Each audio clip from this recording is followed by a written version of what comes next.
चिड़िया की दो बेटियां थीं। बड़ी का नाम चीनू और छोटी का नाम मीनू था। बड़ी बेटी चीनू अपनी छोटी बहन से बहुत प्यार करती, परंतु छोटी वाली तो किसी की भी नहीं सुनती थी और वह बहुत ज्यादा जिद्दी थी। अब वे दोनों बड़ी हो चुकी थी, इसी कारण राणो चिड़िया को अपनी बेटियों की शादी की चिंता रहती थी। एक दिन राणो चिड़िया और उसकी बेटियां नदी के पास बैठी थीं कि तभी वहां पर गोरी कवि आ जाती है। जानू चिड़िया, अभी मैं दूसरे जंगल से आ रही हूँ। पता है, वहाँ मैंने एक चिड़ा देखा है जो बहुत ही अमीर है। और देखो, अब तो तुम्हारी बेटियां भी काफी बड़ी हो चुकी हैं। मेरी तो बस यही सलाह है कि तुम अपनी बड़ी बेटी की शादी उस चिड़े से कर दो। मानो मेरी बात रानो चिड़िया, तुम्हारी बेटी की जिंदगी संवर जाएगी।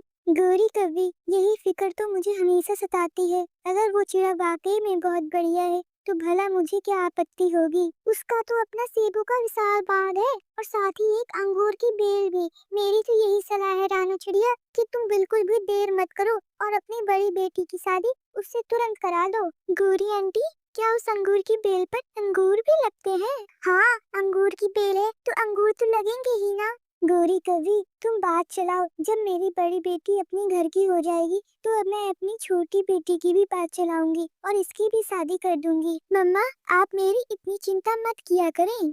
चीनू बेटी, जब बेटियां जवान हो जाएं तो माता पिता को शादी की चिंता होती ही है।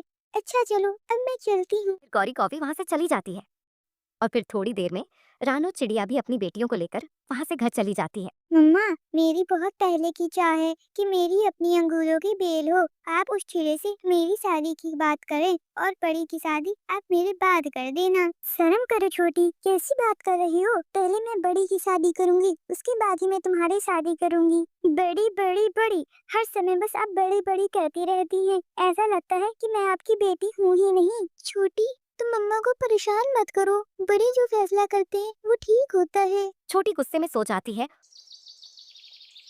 और सुबह होने पर दोनों बहनें भोजन की तलाश में निकल पड़ती हैं। बड़ी, अगर आप मुझसे सच में प्यार करती है तो आप माँ को मनाएं, क्योंकि उस चिड़े से तो मैं ही शादी करूंगी जिसकी अंगूरों की बेल है। पर मुझे पता है कि माँ नहीं मानेंगी। तुम्हारी अपनी ही नीयत खराब है तो माँ को क्यों दोष दे रही हो? मैंने कह दिया है, उस चिड़े से तो शादी सिर्फ मैं ही करूंगी। मैं जाकर करती हूँ गोरी आंटी से बात। ऐसा सुनकर चीनू की छोटी बहन मीनू नाराज होकर वहां से चली जाती है।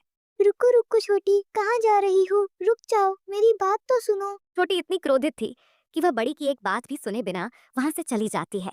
मम्मा, आज छोटी की शादी उस चिड़े से करा दे। मेरा बाद में देखा जाएगा। मगर चीनू, बड़ी की होते हुए मम्मा, मैं छोटी को नाराज नहीं देख सकती। मम्मा प्लीज। अच्छा ठीक है। राणो की सहमति के बाद अगले दिन गोरी उस चीड़े के साथ आ गई। बिना देर किए छोटी का विवाह उससे हो गया और वह उसे अपने साथ ले गया। रानो चिड़िया, तुम चिंता मत करो, मैं बड़ी के लिए भी कोई अच्छा रिश्ता ढूंढ लूंगी। पति जी, गोरी आंटी ने कहा था कि आपकी अपनी अंगूरों की बेल है। चले ना, आप मुझे अपनी अंगूरों की बेल दिखा लाए। कौन सी बेल? वो बेल तो मेरे दोस्त की थी और वो कब की सूख भी चुकी होगी।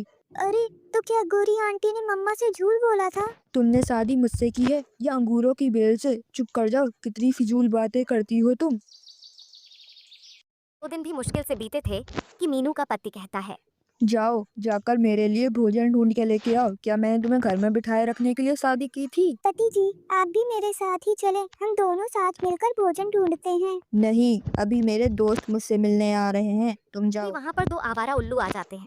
वाह दोस्त, क्या सुंदर चिड़िया लाए हो। वाकई में तुम्हारी पत्नी तो बहुत सुंदर है। हाँ देखो तो, इसके पंख भी कितने सुंदर हैं। वाकई में दोस्त, तुम्हारी तो लॉटरी ही लग गई। आपकी ऐसे पंछियों से दोस्ती है? तुम गई नहीं अभी तक? यहाँ खड़ी खड़ी मेरा मुंह क्या देख रही हो? चलो दफा हो जाओ यहाँ से। डर के मारे मीनू वहां से चली जाती है। ये चिड़ा तो बहुत बुरा है। अभी मेरी शादी को 2 ही दिन हुए हैं और ये मेरे साथ इतना बुरा व्यवहार कर रहा है। मैं पूरी जिंदगी इस चिड़े के साथ कैसे गुजारूंगी? ऐसे ही हालातों में कुछ समय बीत गया था। कुछ दिनों बाद राणो चिड़िया अपनी बड़ी बेटी की शादी एक चीड़े से कर देती है। वो चीड़ा तो उसी जंगल में रहता था। चीड़ा चीनू को ब्याह कर ले जाता है। चीनू, जो मेरा है वो तुम्हारा है। ये खेत मेरी माँ ने मुझे दिया था। मैं बड़ी मेहनत से इसमें सब्जियां उगाता हूँ। मैं ज्यादा अमीर तो नहीं हूँ, पर हाँ, मेहनत से सब्जियां बेचकर अच्छा खासा मुनाफा कमा लेता हूँ। ये देखकर मुझे अच्छा लगा, पर आज से आप अकेले नहीं हैं, मैं भी आपके साथ हूँ। अब से हम दोनों मिलकर इस खेत में काम किया करेंगे। चीनू तो बहुत खुश थी। ऐसे ही दिन रात गुजरते गए। एक दिन रानो चिड़िया अपनी दोनों ही बेटियों को बहुत याद कर रही थी। कितने दिन हो गए मैं अपनी दोनों बेटियों से मिली ही नहीं। चलो आज मैं जाकर अपनी दोनों बेटियों से मिलकर आती हूँ। रानो चिड़िया अपने घर से निकलती है। पहले तो वे अपनी बड़ी बेटी के घर पर जाती है। चीनू तो अपनी माँ को देखकर बहुत ज्यादा खुश हो गई थी। मम्मा आप यहाँ अचानक बिना बताए, मैं तो बहुत खुश हूँ आपको देखकर। आप बैठी मम्मा, मैं आपके लिए फल लेकर आती हूँ। चीनू का पति भी काफी सारे फल लेकर घर पर आ जाता है। मम्मा मैं बहुत ज्यादा खुश हूँ, मेरे पति मेरा खूब ख्याल रखते हैं। माँ जी, मैं तो कहता हूँ आप भी अपना सामान लेकर यहीं पर आ जाएं। आपका अपने घर में जी नहीं लगता होगा। नहीं बेटा, मैंने अपनी सारी जिंदगी उसी घर में गुजारी है। अब उस घर को छोड़कर आना मेरे लिए बहुत मुश्किल होगा।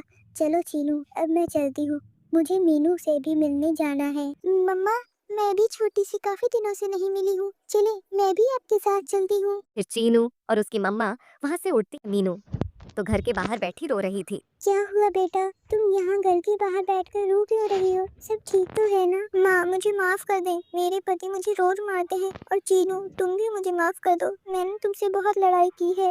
मीनू ये तो नसीब की बात है, मेरे पति तो बहुत अच्छे हैं और मेरा बहुत अच्छे से ख्याल रखते हैं। माँ वो सारा दिन अपने गंदे दोस्तों के साथ आवारों की तरह फिरते हैं और सामने आकर मुझे बहुत मारते हैं। मुझे नहीं रहना अब इनके साथ, मुझे अपने साथ ले जाएं। चलो चलो मेरी बेटी, अभी तुम्हारी माँ जिंदा है, मैं तुम्हें अब यहाँ नहीं रहने दूंगी। चलो। तब रानो चिड़िया मीनू को अपने साथ ले गई। आखिर एक माँ अपनी बेटी को परेशान होते हुए कैसे बर्दाश्त कर सकती है।